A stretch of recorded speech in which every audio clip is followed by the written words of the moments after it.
கண்ணு.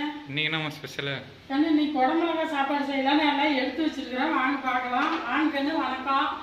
வாங்க என்னன்னு பார்க்கலாம் வாங்க. இங்கே பாருங்க கண்ணு, ஒரு ரெண்டு வரமிளகாய் எடுத்து வச்சிருக்கிறேன்.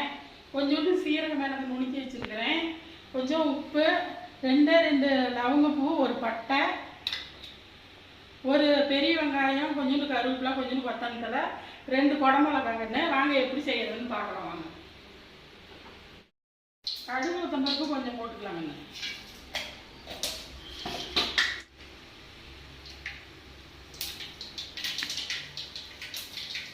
லவங்கப்பூவும் பட்டையும் போடலாம். வரமிளகாய் போட்டுக்கலாம்.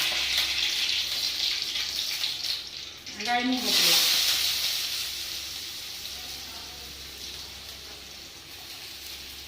வெங்காயம் கருவேப்பிலை 2 போட்டுக்கலாங்க. நல்லா வணக்கம்.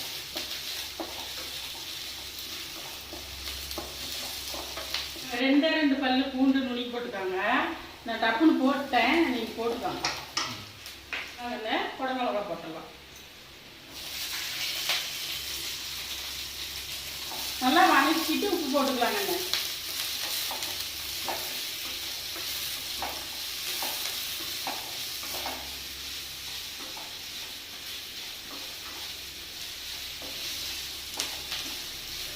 பருப்பு குழம்பு வந்து ஒருத்தர் சாப்பிட்டாங்கன்றதுக்காக இதை செய்யறேன்.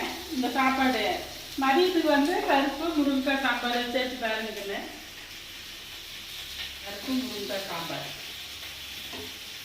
பருப்பு முருங்கைக்காய் சாம்பார், அப்புறமா தண்டு பொரியல். ஏன்னா ஒரு 2 நிமிஷம் மூடி வைக்கலாம், நல்லா சுருண்டு வரணும்.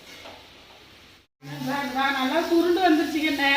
நான் முட்டை உடச்சி ஊற்றிக்கலாங்கண்ணே. ஒரு 3 முட்டை உடச்சி ஊற்றுறேன் நான்.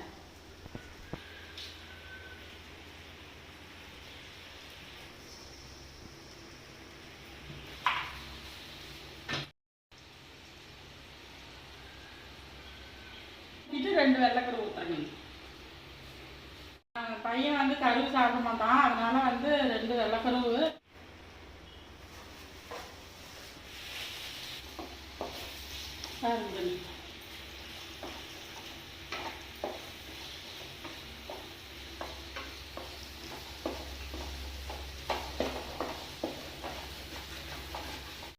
இதுலேயே அப்படியே அரை இதாக தான் வறுத்துருக்குறேங்க. பாதி தான் வறுத்துருக்குறேன். இதுலேயே சாப்பாடு கொட்டி ஒன்றா கலரிக்கலாம்.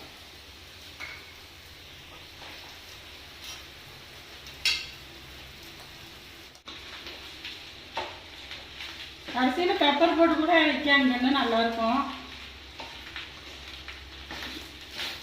பெப்பர் பிடிக்கிறவங்க நல்லா நிறையாவே பெப்பர் போட்டு கடைசியில் இறக்காங்க. மிளகுத்தூள்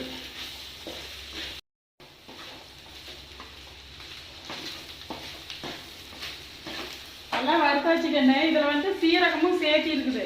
நீங்கள் வெறும் பெப்பராக போட்டுறதா இருந்தால் போட்டுக்கோங்க. போட்டு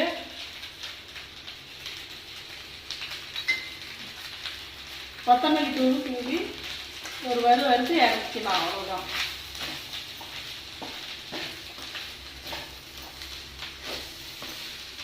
வாங்க சாப்பிட்லாங்கண்ணே. வாங்க சாப்பிட்லாங்கண்ணே. பாய்.